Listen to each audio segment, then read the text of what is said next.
This is a story about an inner-city neighborhood that nobody cared about, and how an organization supplied leadership to help the residents help themselves.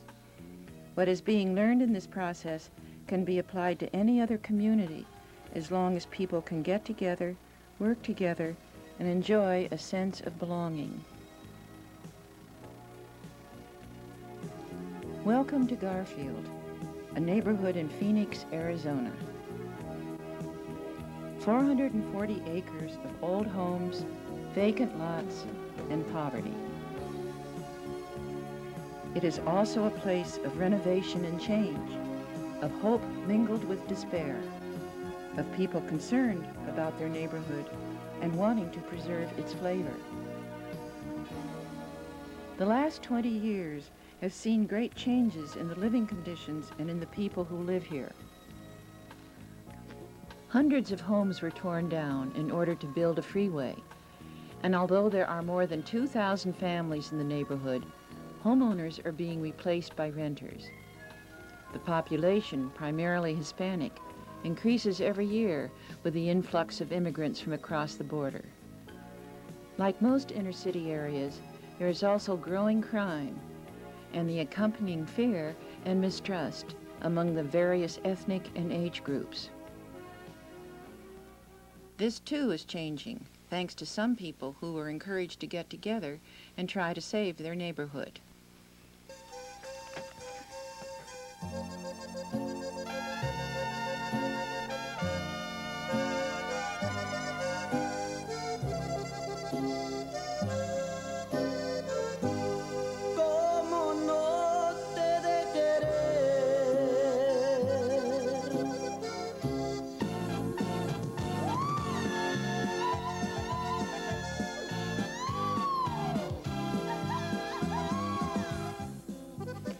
Early in 1989, a young couple from Chile came to Phoenix to work with the Institute of Cultural Affairs, a nonprofit organization that believes neighborhoods like Garfield can be changed for the better if the residents become motivated to get together and learn through experience how to improve their situation.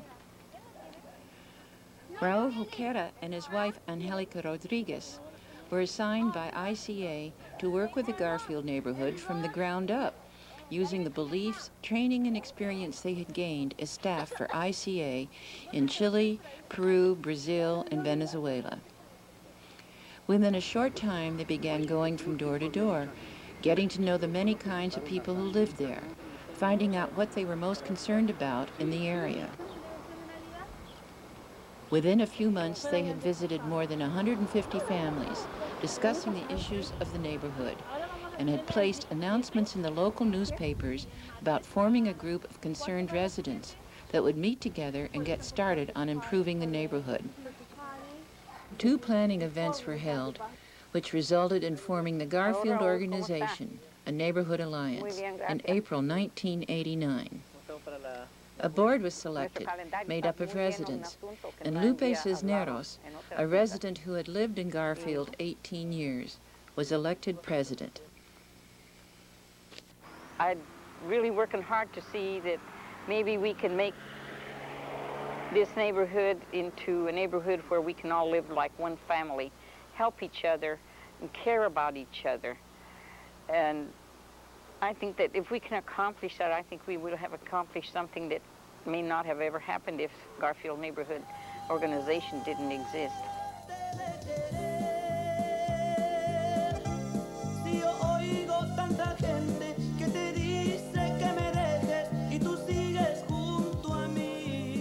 Today, the Garfield Organization has obtained nonprofit status and has more than 200 members working in many ways to create a better community.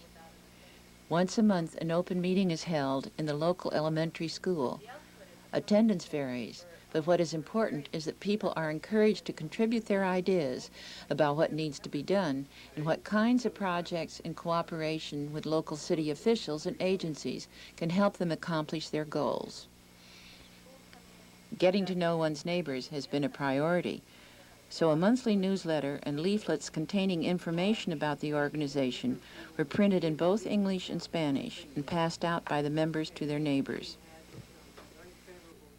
As a result of community planning, committees were formed to work on a variety of issues and events, contacting city officials and other agencies about their needs, forming partnerships and obtaining sponsors for events was of primary importance, as this work led to Garfield receiving attention and recognition for the first time in its history.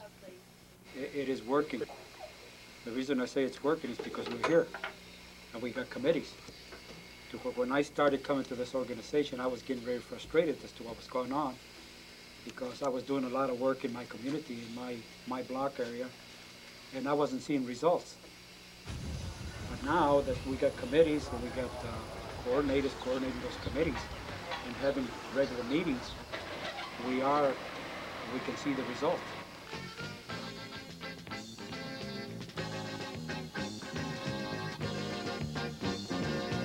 Much was accomplished within 3 years. Cleanup days were one of the first activities of the organization, and members worked with their neighbors to remove trash.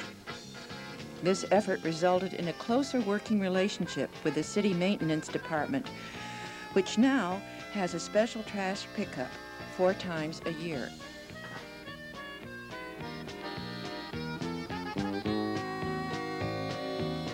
After only a year, the first health fair was held in the school cafeteria, which drew over 500 people.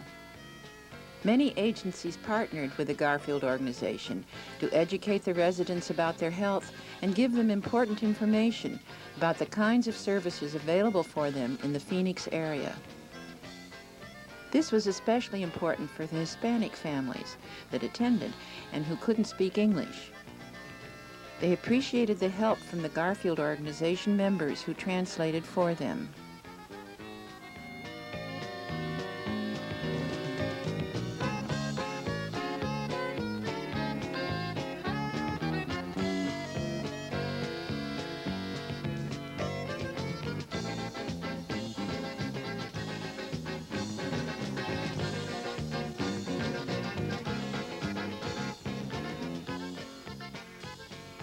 This kind of activity, as well as festivals, visits from local officials and celebrities, and the sponsorship of a local corporation which made it possible for 3 houses in the neighborhood to be painted, brought attention from the media.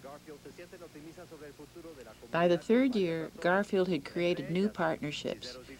The Fight Back program of the City of Phoenix and Christmas in April, a national program dedicated to helping low-income homeowners refurbish their homes. The Garfield neighborhood was chosen to have work done on 20 houses within 1 day's time, and members of the organization spent months in interviewing residents and determining what houses would be repaired and painted on that day.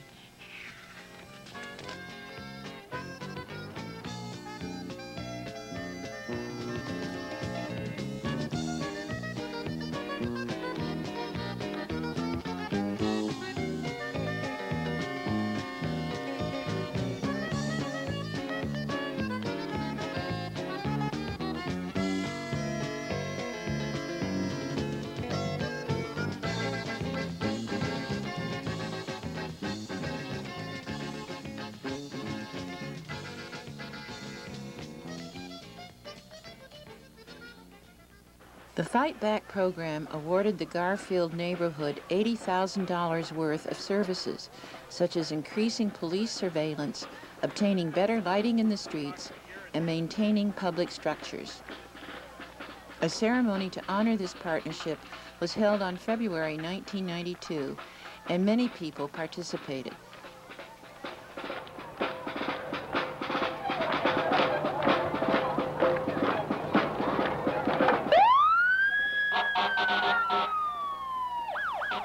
Although the Fight Back assistance is just a 13-week program, it illustrates that the Garfield neighborhood is beginning to get needed attention from the city.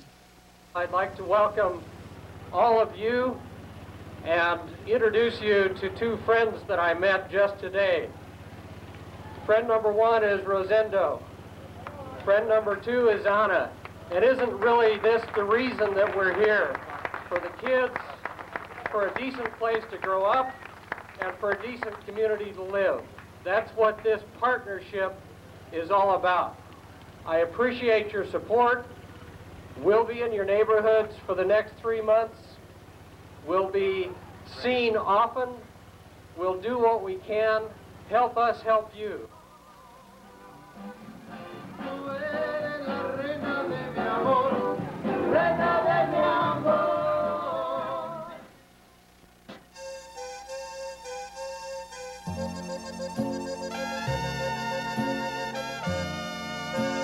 These changes didn't happen overnight, and probably might not have taken place at all if it hadn't been for the guidance of Raul and Angelica and the principles they were applying from the Institute of Cultural Affairs.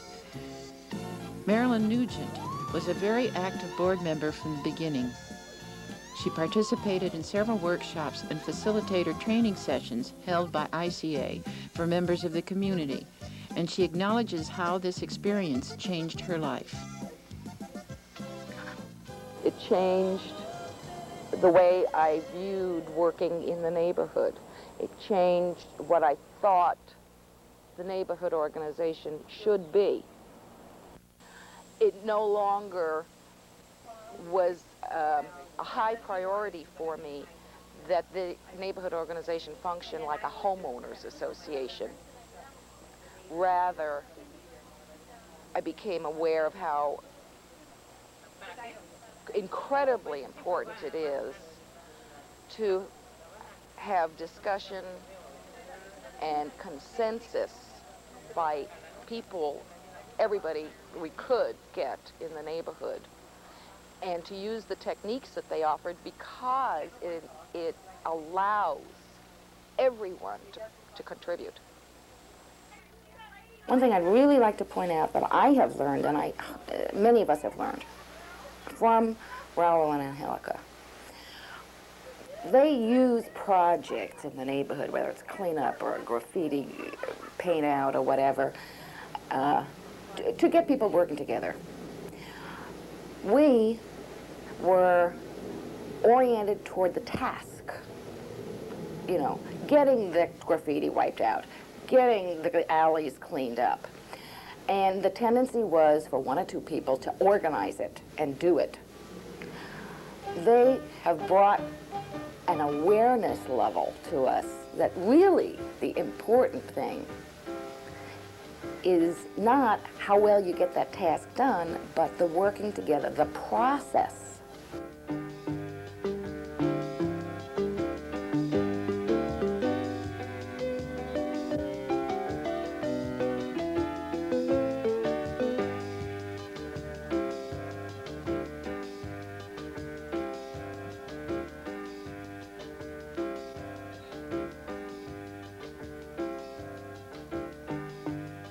Problems still exist, but if we listen to the people who have been taking an active role wherever and whenever they can in the neighborhood, it is possible to get a fairly accurate picture of the community as it functions today and what still needs to be done.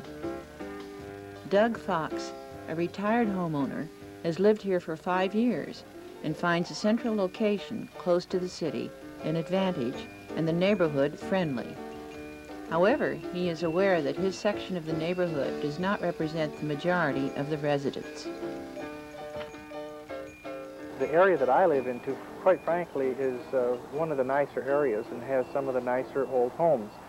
Other areas are not privileged to have as the homes are older, they're run down more, the neighborhoods are more rentals, there are more homeowners here as an example. I like to have the meetings that we go to, I would like to see them better represented. The more people I think we have out, the better we can cover what the whole neighborhood problems might be.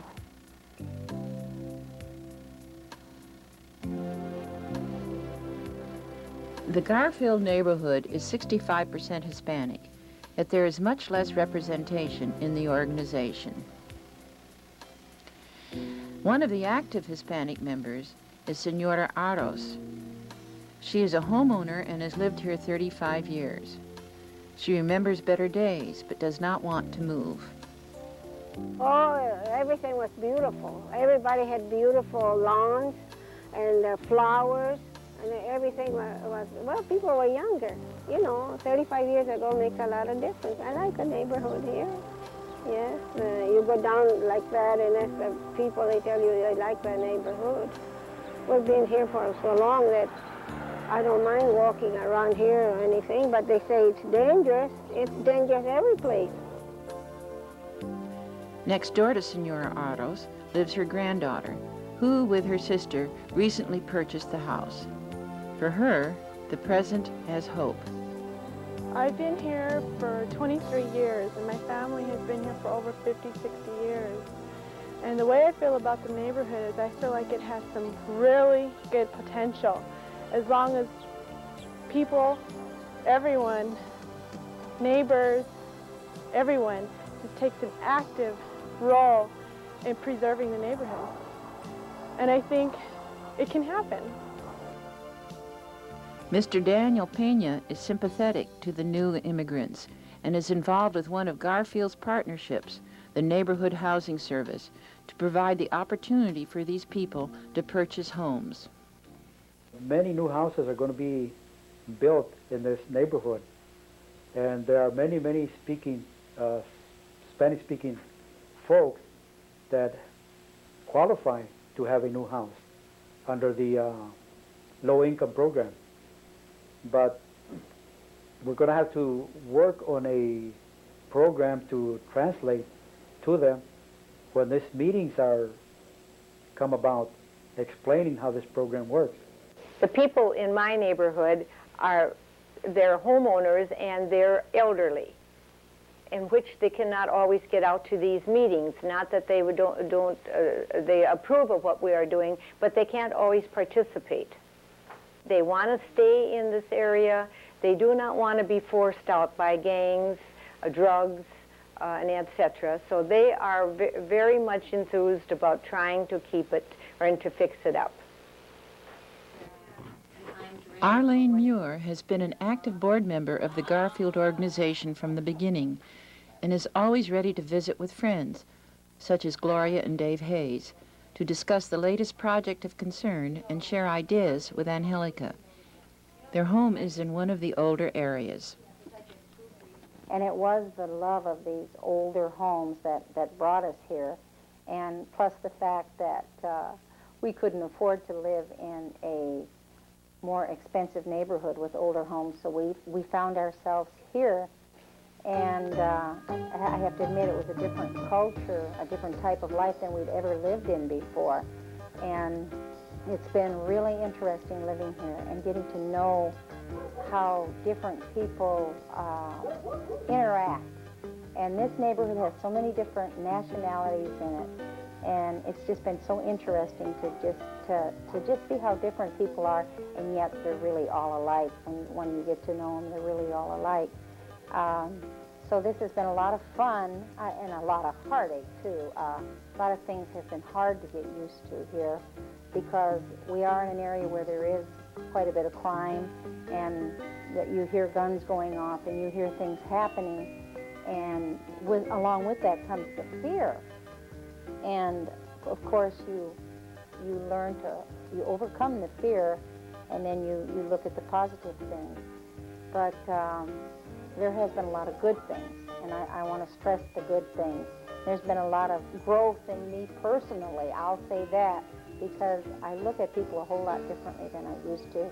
I guess I kind of used to look at people by what they had or what kind of cars they drove, and now I think I'm beginning to look at people in a totally different light, because here you don't have any of that. Nobody's impressing nobody down here.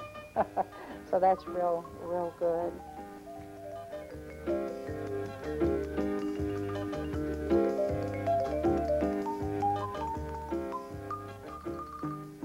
Gloria's neighbor, Armando, does not share her positive attitude and wants to leave.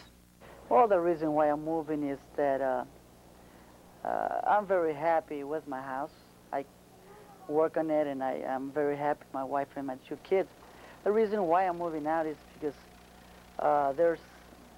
the neighborhood is too dirty, and I don't know, it shouldn't bother me because my house is clean, but still, I just can't live this way. And so there's a person that he is buying my house, and I think the deal is going on, and I think I just can't come back. Right. Yeah. Mr. and Mrs. Grisby, both active in the Garfield organization, have no intention of moving. They have lived here since 1956 and are retired school teachers. The conditions in the neighborhood have deteriorated, in part, I think, because there are people that we cannot communicate with. I think it's the change of the mix of people. The biggest change has been in the freeway. There were houses along Culver and Moreland, and when that freeway was built and the houses were torn down, it changed the nature of this neighborhood altogether. Because lots of houses were torn out, and only those that could not be sold or the people did not want to sell were left. Most of those who remained left their houses and rented them out, and they moved elsewhere. The existing buildings that you see were here originally. So they were here before we got here, which means that they're probably 50 years or more old. And little has been done to them since the first renters or owners moved out. Garfield has been able to get a number of houses and places demolished. We've had the ear of our councilman, Calvin Good, and the planning department of the city is working with us, but some of these things move very slowly. Because Mr. Good represents the Garfield neighborhood, he attends many of the functions held each year. The Chili Pachango Festival, held at Alwyn House, a community arts center in Garfield, is a favorite place for people from all walks of life to meet and get to know more about the area. Kim Moody, the director of the center, has been here 20 years and is an active member of the Garfield organization. I see that our efforts of redevelopment and the efforts of the city coordinated with the efforts of the neighborhood. I've been watching that trend grow for a long time. That is the development of the neighborhood interests over any other interest. Chili Pachanga was an excellent example of where we brought these elements together, where we brought in the politicians, the ones specifically dealing with crime and the fight back funding, the congressmen, the council persons that are very much involved with the strengthening of the downtown through a variety of programs. All these activities have involved more than 1,000 residents from the Garfield neighborhood and other neighborhoods in Phoenix within a very short time. And this will increase as long as the energy and commitment is there. The city recognizes such dedication, and in its contest, Neighborhoods at Work gave awards to the Garfield organization for excellence, partnership, environment, and politics. Say is that after last year, which at the end of my speech I didn't have words enough to say except that I thought you did as well as having gotten an Academy Award. We have just continued to work, and we have accomplished so many things in this last year. We just finished our Christmas and April program, which included renovating 26 houses for the elderly and the needy. It was a great, great success, and we just continue to work, I'm sure, and we need to thank ICA very much for all the help and all the time and the efforts that they have contributed. If it weren't for them, I don't think we would have made it this far. Thank you.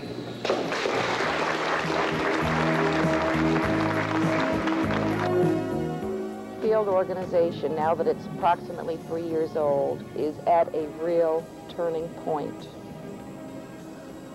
We have the basis where we could really move forward and make life in this neighborhood for everybody much better. Or we could, our energies could be too unfocused and we could lose it. I think we need to focus on certain things right now, and if we do, I think that Garfield organization and the neighborhood will see, it'll probably take 10 years, 20 years, but I think we will see this neighborhood becoming one of the really neat neighborhoods in the city. Unique, not a suburban neighborhood. I think it will accommodate, I hope it will accommodate all kinds of people and retain its flavor, its diverseness and vitality. I'd like to see the vitality improve even more.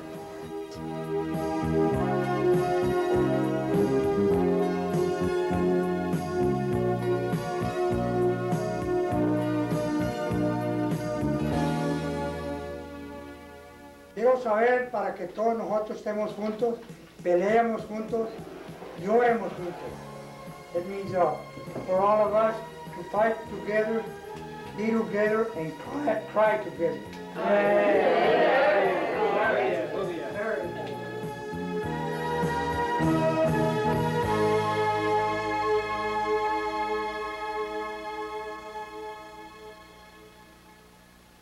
May we celebrate and enjoy our cultural diversity. And I just love it. I love that we're beginning to care about one another. And I'm toasting to caring about one another. Para un barrio limpio, seguro y ordenado.